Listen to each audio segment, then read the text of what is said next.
Je n'en suis qu'au début, mais déjà je m'insurge. Aux origines, l'esclavage? L'origine de qui au juste? Parce qu'à mes origines, il n'y a pas d'esclavage. L'esclavage ne représente qu'un battement de cils dans mon histoire, pas assez important pour que j'aie à en parler quand je parle de mon histoire du début à la fin, et pas du tout représentatif de mes origines historiques. Donc il faudra que quelqu'un m'explique. De plus, Joe Star est blanc, donc dans ses origines, il y a surtout des blancs. Je ne pense pas qu'ils étaient rebelles. Il devait y avoir beaucoup d'esclavagistes. Je pense qu'il serait bien d'en parler et d'arrêter de nous mélanger avec les enfants des Blancs, sous prétexte qu'ils les ont procréés avec des Noirs et qu'ils sont un petit peu plus bronzés que la normale.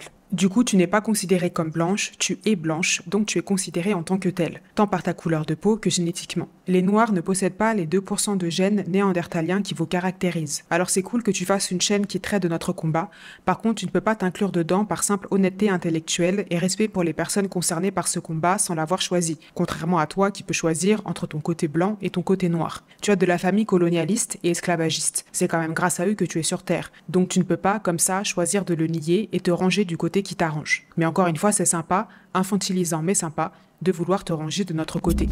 Ces deux commentaires sont tellement essentiels qu'il fallait à tout prix que j'y réponde dans une vidéo. Et avant ça, j'ai le plaisir de te présenter le sponsor de cette vidéo, Afrochronique. Afrochronique est un média qui a été créé pour transmettre la richesse historique, culturelle et génétique des mélanisés. Fondé en 2020, il est aujourd'hui suivi par plus de 90 000 personnes sur YouTube, TikTok et Instagram. En plus de la production de vidéos sur les réseaux, mais aussi sur sa propre plateforme sous forme d'abonnement, Afrochronique publie également de nombreux livres disponibles dans le monde entier grâce à son format numérique. Il y a notamment une collection de 12 guides graphiques, un concept unique de retransmission des connaissances. Et j'ai eu la chance d'être la première lectrice de ce travail colossal qui m'a initiée à des domaines que j'ignorais complètement, comme la biologie ou la physique quantique. À ma connaissance, ces guides sont les seuls qui réunissent en une seule collection des bases scientifiques et spirituelles solides qui sont ancrées dans le paradigme africain ancestral. Cette collection s'appelle Éveil de la conscience noire et elle porte bien son nom. Je te mets le lien en légende et en commentaire épinglé pour te procurer toi aussi les guides graphiques et atteindre un niveau supérieur de conscience.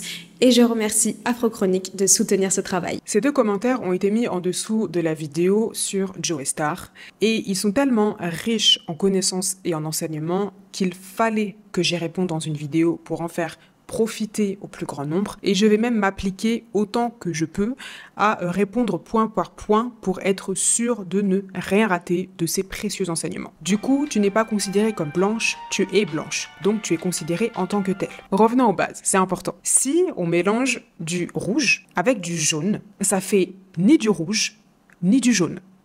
Ça fait du orange. C'est ce qu'on voit en maternelle. Si c'est clair pour tout le monde et qu'on est tous d'accord, on peut avancer dans la réflexion. Ça, c'est du noir. Ça, c'est du blanc. Et là, plusieurs réflexions jaillissent. Est-ce que je suis noire? Est-ce que Joe Star est blanc? Est-ce que le noir est noir? Est-ce que le blanc est blanc? That is the question. Suis-je blanche comme elle? Ou suis-je noire comme elle?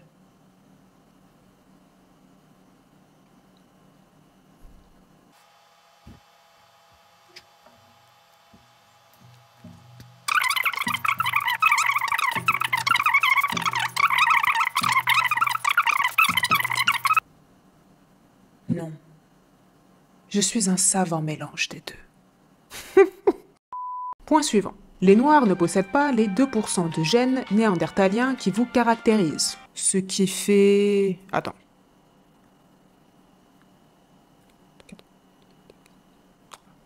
Faut que j'utilise le téléphone parce que... Alors, 100 moins 2, 98. Ouais, c'est ça. Donc, du coup, si mes calculs sont justes, je suis pas sûre. Mais ça fait 98% de gènes qui provient de l'Homo sapiens, donc du noir originel, quoi. Ouais, je pense que c'est ça.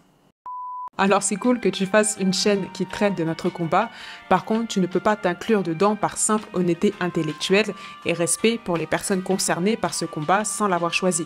Contrairement à toi qui peux choisir entre ton côté blanc et ton côté noir. Ah bah oui, hein, ça c'est bien connu, les métis choisissent le côté qu'ils préfèrent.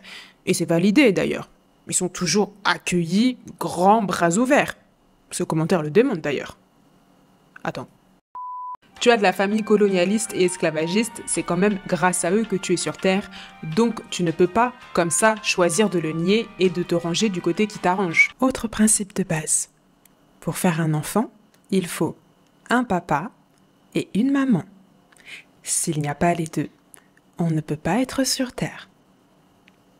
C'est incroyable parce que je ne suis qu'au début de ce message, mais mon cerveau est déjà en ébullition face à cette marée de remise en question qui ne m'avait jamais effleuré avant. Je suis très très loin de connaître tout mon arbre généalogique, du côté paternel comme du côté maternel. Et en effet, je peux avoir des colonialistes et des esclavagistes dans ma lignée, des agriculteurs aussi, ça je le sais, et c'est des deux côtés, des pâtissiers et des boulangers aussi. En tout cas, ce qui est sûr, en effet, je ne peux pas nier ou me ranger du côté qui m'arrange, parce que j'ai quitté un pays européen où je suis majoritairement considérée comme noire et étrangère, pour vivre dans un pays africain où je suis majoritairement considérée comme blanche et étrangère. Super l'arrangement. Mais encore une fois, c'est sympa, infantilisant mais sympa, de vouloir te ranger de notre côté. Vous savez ce qui est infantilisant, mais sympa? C'est que quelqu'un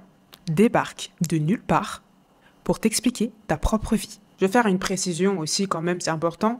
Je ne sais pas ce qui est inclus dans le notre côté, mais il y a une chose que je sais, c'est que moi, je ne suis pas dans le nôtre. Moi, je me range du côté de ceux qui veulent rétablir la justice et construire l'Afrique. Et croyez-moi, que ce soit dans le mauvais comme dans le bon, c'est pas sympa. Je vais vous dire une chose, hein, voilà, c'est le moment confession. Des fois, je suis assise comme ça et je me dis vraiment qui m'a envoyé. Et ça m'arrange pas trop sur le coup, hein, mais le qui, bah, c'est moi-même. Et des fois, je me dis, mais pourquoi? Pourquoi? C'est pas un parc d'attractions de choisir de lutter contre la suprématie blanche, à commencer par la suprématie blanche qu'on a en nous, quelle que soit notre teinte. Donc, pour le vivre dans ma chair, non, c'est pas sympa. C'est nécessaire et demandé. Je citerai pour appuyer mon propos 2 autres adages précieux. Le premier, si vous ne parlez pas, je ferai parler les pierres. Et le deuxième, la nature a horreur du vide. Donc au début, la nature, bah, elle regarde sa fille, hein, mais sa fille, elle se dit fière de vivre dans la capitale du pays qui a mis en esclavage et colonisé ses ancêtres. Donc bah, du coup, elle cherche, et puis là, elle voit une métisse franco-tchadienne, un peu du père, avec son gène néandertalien en plus. Mais bon, hein, on fait avec ce qu'on a. De plus, Joey Starr est blanc. Donc dans ses origines, il y a surtout des blancs. Je ne pense pas qu'ils étaient rebelles. Il devait y avoir beaucoup d'esclavagistes. Je pense qu'il serait bien d'en parler et d'arrêter de nous mélanger avec les enfants des blancs, sous prétexte qu'ils les ont procréés avec des noirs et qu'ils sont un petit peu plus bronzés que la normale. Donc selon elle, être blanc, c'est la norme. Bon, en même temps, quand on choisit de rester vivre dans le pays du blanc, je comprends qu'au bout d'un moment, on ait l'impression que ce soit la norme. Spoiler alerte, ça n'est pas. Je vais encore citer le grand Neely Fuller Jr. Si vous ne connaissez pas la suprématie blanche, ce qu'elle est et comment elle fonctionne, tout ce que vous comprendrez vous embrouillera. Donc, comme la majorité ne comprend pas la suprématie blanche, la majorité est complètement embrouillée. Seulement, dans ces embrouillés, il y a 2 catégories, ceux qui ne le savent pas et ceux qui le savent. Ça y est, moi je fais partie de ceux qui le savent et j'essaye d'en sortir et d'aider le maximum de personnes à en sortir aussi. Et bien sûr, ça implique de déranger des noirs, des blancs, des métis et j'en passe. Donc gratitude à la personne pour son honnêteté et de m'avoir donné l'occasion de rigoler un peu. Si elle veut sortir de la confusion, et si vous voulez sortir de la confusion, je vous recommande vivement de vous procurer le guide graphique La confrontation des couleurs, qui est basé sur le travail de Neely Fuller Jr.